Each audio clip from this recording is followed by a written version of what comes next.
12월 12일 바이블텔링으로 전도서를 묵상합니다. 오늘은 전도서 5장 말씀입니다. 1절부터 보겠습니다. 너는 하나님의 전에 들어갈 때에 내 발을 삼갈지어다.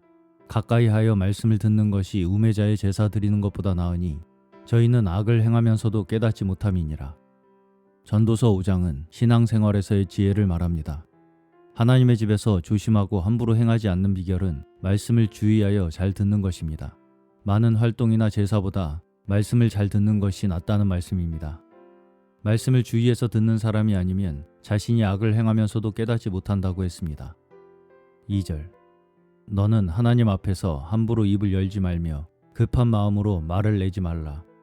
하나님은 하늘에 계시고 너는 땅에 있음이니라. 그런즉 마땅히 말을 적게 할 것이라. 말씀을 충분하게 배우지 않고 말을 많이 하면 그 말들은 필경 다 실수입니다. 1절은 하나님의 전에 들어갈 때 발을 조심하라고 했습니다. 즉 함부로 행하고 일하지 않도록 조심하라는 것입니다. 그리고 2절에서는 하나님의 전에서 함부로 입을 여는 것도 조심하라고 합니다. 결국은 교회 안에서 어떤 의견을 확신 있게 주장하는 것은 거의 다 무의미한 것이라는 말입니다. 3절 일이 많으면 꿈이 생기고 말이 많으면 우매자의 소리가 나타나느니라. 의미 있고 가치 있는 말을 하는 사람은 말을 적게 하는 사람입니다.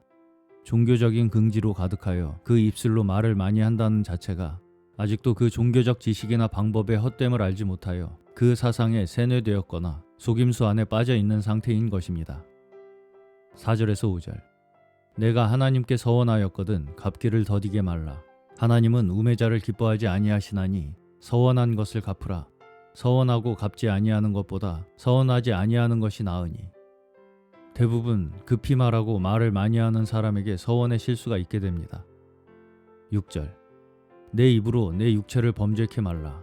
사자 앞에서 내가 서원한 것이 실수라고 말하지 말라. 어찌 하나님으로 내 말소리를 진노하사 내 손으로 한 것을 멸하시게 하랴. 결국 서원을 잘못하고 지키지 않는 것은 자기 육체의 죄를 짓는 것입니다. 자신의 느낌이나 감정을 따라서 빨리 입을 열지 않는 것이 범죄를 줄이는 한 가지 방법입니다. 함부로 서원하는 말소리를 인하여 하나님의 진노를 당하게 될 수 있다는 심각한 가르침입니다. 7절 꿈이 많으면 헛된 것이 많고 말이 많아도 그러하니 오직 너는 하나님을 경외할지니라. 망상에 사로잡힌 사람들은 헛된 말을 많이 합니다. 대개 허풍을 떠는 사람들은 말이 많은 사람 중에서 발견됩니다. 8절 너는 어느 도에서든지 빈민을 학대하는 것과 공의를 박멸하는 것을 볼지라도 그것을 이상히 여기지 말라. 높은 자보다 더 높은 자가 감찰하고 그들보다 더 높은 자들이 있음이니라. 권력을 잡은 사람이 빈민을 학대하고 공의를 멸한다 할 때 그것을 이상히 여기지 말라고 합니다.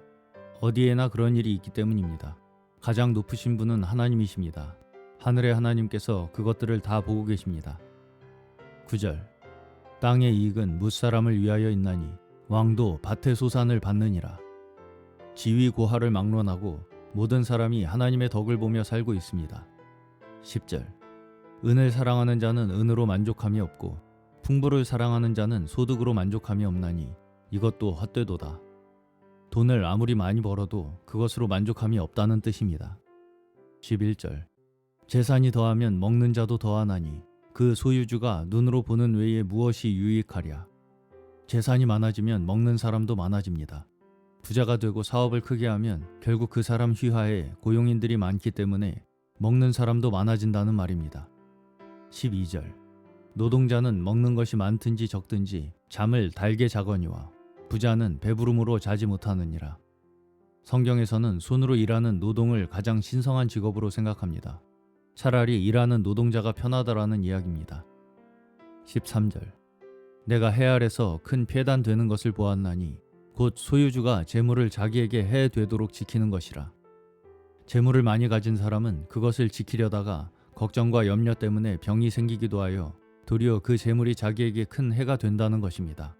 이 땅에 사는 동안에는 손으로 일하는 사람, 큰 돈이 없는 사람이 오히려 복이 있다고 말합니다. 14절에서 16절 그 재물이 재난을 인하여 패하나니 비록 아들은 낳았으나 그 손에 아무것도 없느니라. 저가 모태에서 벌거벗고 나왔은즉 그 나온 대로 돌아가고 수고하여 얻은 것을 아무것도 손에 가지고 가지 못하리니 이것도 패단이라. 어떻게 왔든지 그대로 가리니 바람을 잡으려는 수고가 저에게 무엇이 유익하랴. 아무리 수고해서 얻은 것이라도 갈 때는 아무것도 가져가지 못합니다.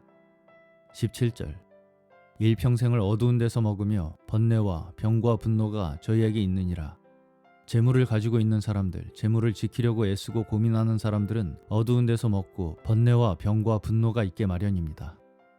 18절. 사람이 하나님의 주신 바 그 일평생에 먹고 마시며 해 아래서 수고하는 모든 수고 중에서 낙을 누리는 것이 선하고 아름다움을 내가 보았나니 이것이 그의 분복이로다.